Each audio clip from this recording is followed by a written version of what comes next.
sa pagpapatuloy ng prediction ng tinaguriang Nostradamus of Asia na si Jay Costura ay marami pa siyang hinulaan ng mga sikat na grupo at celebrities na bansa. Ikinabahala ng ilang madlang people ang prediction sa isa sa mga main host ng It's Showtime na si Vice Ganda. Nag-viral din ang ilang video kasi ng isang larawan kung saan may pasadi umano ang braso ni Vice na agad kinabahala ng mga fans. Prediction kasi ni Jay. Ayon dito, nararamdaman ko na hindi siya talaga okay emotionally. Tapos siya rin ngayon, base sa mga nakikita ko ay meron siyang physical sickness. So ibig sabihin ay may nararamdaman siya sa katawan niyang madalas ang pagkahilo ni Vice at hindi rin siya nakakatulog ng maayos sa gabi. Walang choice kasi si Vice kundi pumasok sa show at mag-work kasi gusto niyang magpasaya ng tao pero nafe-feel ko na ang kanyang kalungkutan.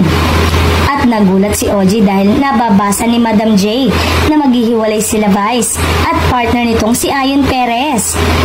Sa relationship nila ni Ayon, nafe-feel ko yung love nila pero handa si Vice na palayain si Ayon pag nagdesisyon na itong bumuo ng pamilya na kasama ang babae. Seryosong saan ni Jay? Salo ni OG, what do you mean? Bumuo ng pamilya, magkaroon ng sariling anak? Yes po, mabilis na sagot ni Madam J.